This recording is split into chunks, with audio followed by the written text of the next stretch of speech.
Hi everyone, it's Julianne here from Miss Ink Stamps and welcome back. For my card today, I'm going to be showing you how I created this Thanksgiving scene using the Pumpkin Spice Gnome stamp set. These gnomes are just absolutely adorable, and honestly, when can you have enough gnomes? I personally think never. I have so many gnome stamp sets, but every time there is a new one, I just have to have it, and this stamp set is no different. But to start out my card today, I have already stamped a bunch of images from the Pumpkin Spice Gnome stamp set all onto a sheet of expressive blending cardstock using some Memento Tuxedo black ink, since I do plan on doing some Copic coloring.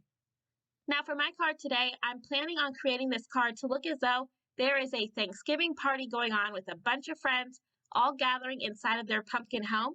So I'm going to be sticking with fall colors today when it comes to my Copic coloring. Now for all of my coloring, I will make sure to have all of the marker caps off to the side of the screen so that you can follow along if you're interested in any of the colors that I'm using today.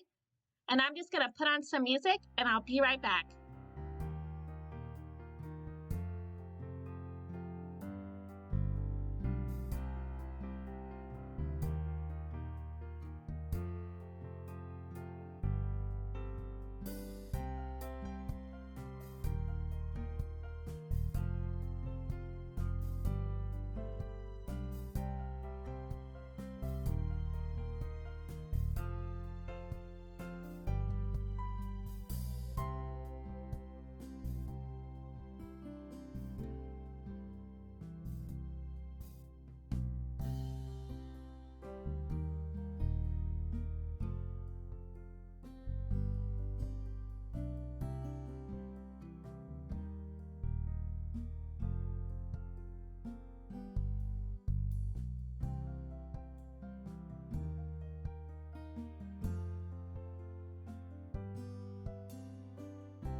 So once I was finished with all of my coloring, I did use my scan and cut machine to cut out each one of those images, and now I'm going to start working on my background. Now for my background today, I'm going to be doing some ink blending using my blender brushes and some of my Distress Oxide inks in the colors Scattered Straw, Dried Marigold, and finally some Abandoned Coral. Now I'm going to be starting off my ink blending by adding that Scattered Straw at the bottom of my panel, and then once I have that color down, I'll then be coming in and adding that Abandoned Coral at the top, and then finally I'll come in with that Dried Marigold in the middle of my panel. Now my thought for my background was I really wanted to make it look as though all the gnomes were gathering together as the sun was going down to have their Thanksgiving feast, so kind of like a sunset. So I'm just going to continue to go back and forth blending those three colors together till I get a really nice blend, and then I'm going to start working on assembling everything for my card together.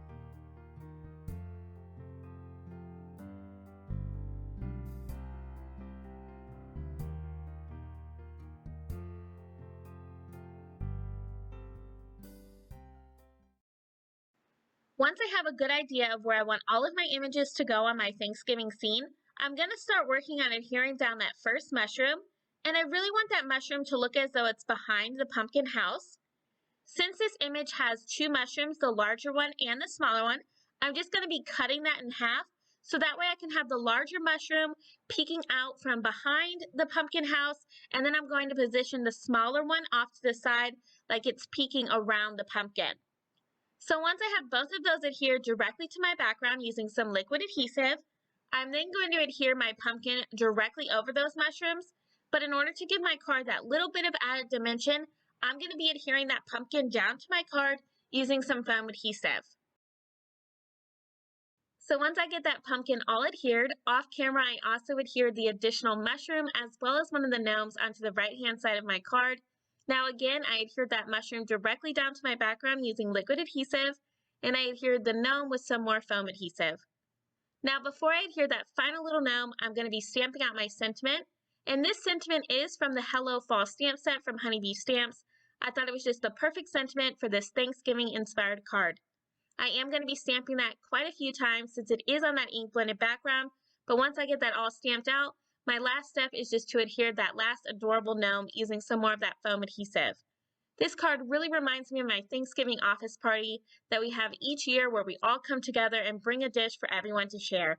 I really did miss having this party this year, and I can't wait for things to just get back to normal.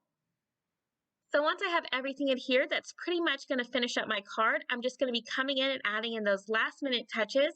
I'm going to be adding some glossy accents to the windows on the pumpkin house, and I am going to be adding some Nuvo drops to add back in the detail to each one of those mushrooms. So once I get those last few drops added to that last mushroom, that's going to complete my Thanksgiving slimline scene using the pumpkin spice gnomes. I just love how this card turned out. I really want to make another card just like this, but I want to make it Christmas inspired. I want to have some Christmas lights on the pumpkin house as well as the mushrooms. What do you guys think? Let me know if that's something you guys would like to see because I really want to create it. Well, if you did like this card as much as I did, I hope that you give it a thumbs up as well as subscribe for even more card making ideas. If you're interested in any of the supplies I used, they will all be listed and linked down below in the description box. And as always, I hope you have a wonderful day. I'll see you next time. Happy crafting and happy Thanksgiving. I hope you all have a wonderful Thanksgiving surrounded by your family and even some friends if that's how you celebrate. I just hope you have a wonderful holiday.